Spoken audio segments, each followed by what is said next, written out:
അതോ ദൈവത്തോടുള്ളൊരു നിത്യമായ വാസമാണോ നിങ്ങൾക്ക് വേണ്ടത്? ദൈവത്തോടുള്ളൊരു നിത്യമായ വാസം, മരണത്തിനപ്പുറം ഒരു നിത്യമായ സന്തോഷം, ദൈവത്തോടു കൂടിയുള്ളൊരു വാസം, അതാണ് നിങ്ങൾക്ക് വേണ്ടതെങ്കിൽ ഈ യേശുക്രിസ്തുവിന്റെ മരണത്തെ അത് തന്റെ ജീവിതത്തിൽ ഏറ്റെടുക്കുക മാത്രമാണ് ഏക പോംവഴി എന്നുള്ളത്.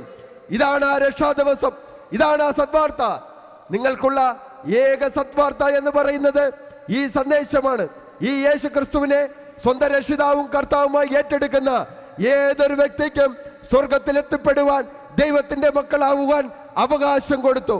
അതുകൊണ്ടാണ് സത്യവേദ പുസ്തകം പറയുന്നു, തന്റെ ഏകജാതനായ പുത്രനിൽ വിശ്വസിക്കുന്ന ഏവനും നശിച്ചു പോകാതെ നിത്യജീവൻ പ്രാപിക്കാൻ തക്കവണ്ണം ദൈവം യേശുക്രിസ്തുവിനെ നൽകുവാൻ തക്കവണ്ണം ലോകത്തെ സ്നേഹിച്ചു. അതേ സഹോദരങ്ങളെ, ഇതൊരു സ്നേഹത്തിന്റെ സന്ദേശമാണ്, ഇതൊരു സമാധാനത്തിന്റെ സന്ദേശമാണ്, ഇതൊരു വ്യക്തിത്വത്തിന്റെ സന്ദേശമാണ്, ഇതൊരു നിത്യതയുടെ സന്ദേശമാണ്, ഇതൊരു വീണ്ടെടുപ്പിന്റെ സന്ദേശമാണ്.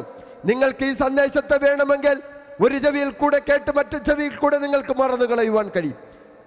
എന്നാൽ ഇത് ഏറ്റെടുക്കുന്ന ഒരു വ്യക്തിയുടെ ജീവിതത്തിൽ അനുഭവിക്കുവാൻ കഴിയുന്ന ഒരു സമാധാനവും സന്തോഷവും ഒരു പ്രത്യാശയും ഞങ്ങൾ അനുഭവിക്കുന്നത് കൊണ്ടാണ് നിങ്ങളോട് ഈ സന്ദേശം അറിയിക്കുവാൻ ഞങ്ങളുടെ വിലപ്പെട്ട സമയങ്ങളും മറ്റും ചെലവഴിച്ചുകൊണ്ട് ഞങ്ങൾ ഇവിടെ കടന്നു വന്നിരിക്കുന്നത്. സഹോദരങ്ങളെ, നിങ്ങളുടെ സാമ്പത്തിക മേഖലകളെ ഒന്നും നിങ്ങൾ ആർക്കും കൊടുക്കണ്ട, നിങ്ങളുടെ സമയങ്ങളെ നിങ്ങൾ ചെലവഴിക്കണ്ട, നിങ്ങൾ മലകൾ കയറണ്ട, നിങ്ങൾ കർമ്മങ്ങൾ ചെയ്യണ്ട. നിങ്ങൾ ചെയ്യേണ്ട ഒരേ ഒരു വസ്തുത എന്ന് പറയുന്നത് ഈ ദൈവത്തെ, ഈ യേശുക്രിസ്തുവിനെ സ്വന്തം രക്ഷിതാവും കർത്താവുമായി സ്വീകരിക്കുക.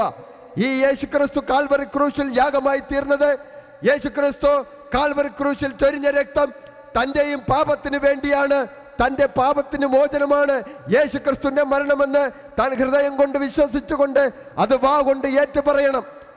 എന്താണ് ഏറ്റുപറയേണ്ടത്? കർത്താവേ, ഞാൻ പാപിയാണ്, ഞാൻ അറിവില്ലാത്ത സമയങ്ങളിൽ ഞാൻ ഇങ്ങനെയൊക്കെ ജീവിച്ചുപോയി, എന്നോട് ക്ഷമിക്കണമേ, എന്റെ ജീവിതത്തിൽ ഒരു മാറ്റം വരണമേ. ഈ ദൈവം ജീവിക്കുന്ന ദൈവമെന്ന് ഞാൻ അറിയുന്നു. ഈ ദൈവം എൻ്റെ ജീവിതത്തിൽ കടന്നു വന്ന് എനിക്കൊരു പുതുജീവൻ തരണമേ, ഒരു പുതിയ ജീവിതത്തിലേക്ക് എന്നെ നയിക്കണമേ, ഒരു മാന്യതയുള്ള യൗവനമാക്കി എന്നെ മാറ്റണമേ. ആർക്കും വേണ്ടാത്ത യൗവനമായിരുന്നു ഞാൻ, ഇനി ആത്മഹത്യ മാത്രമേ മുന്നിലുള്ളൂ എന്ന് ചിന്തിച്ചിരുന്ന വ്യക്തിയാണ്. എന്നാൽ ഇങ്ങനെ ഒരു ദൈവത്തെ ഞാൻ പരിചയപ്പെടുന്നു.